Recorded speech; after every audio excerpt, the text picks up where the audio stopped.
Hindi nyo ba alam guys, ang kape nakakatulong sa pang-araw-araw natin kasi nagbibigay ito ng lakas.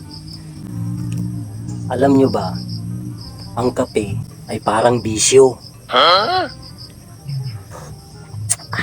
Sa tuwing iniinom mo siya, tulad nito,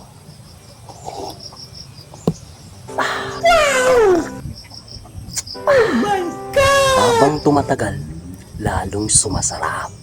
Pwede na! Parang sa pag-ibig, habang tumatagal, lalong lumalande. Sumasaya.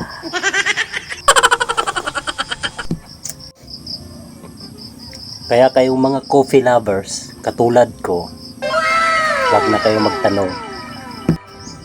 Kasi nga, coffee nga, coffee. Oh, coffee. Kaya wag na kayong magtanong ka dahil coffee.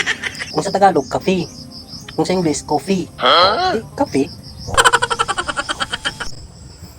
Alam nyo ba guys, kung ano ang maganda pamari sa kape? Ito. Yan ang maganda pamari sa kape. Hindi yung mga tinapay. Wala yan, gastos kayo yung mga tinapay. Ito lang, saging, kape. Okay na. Oh. Pagkaubos, kuha ka naman ng isa.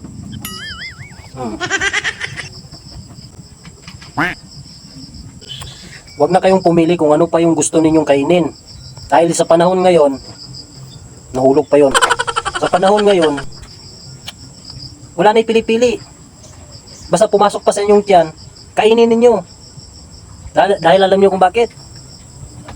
Lahat ng mga bilihin ngayon, mahal na. Parang sa pag-ibig rin yan. Huwag kayong pumili ng gwapo. Dahil ang gwapo, 100. Dito lang kayo sa pangit. Dahil ang pangit, 50 lang. Pero, ang masasabi ko lang, ayaw lang din mo kumpiyansa sa pangit. Yan na naman.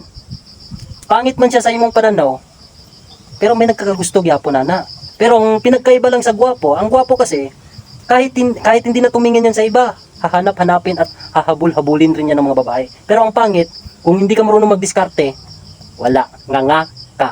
Oh no! Diba? Tama ko? Kaya wag na kayo magtanong.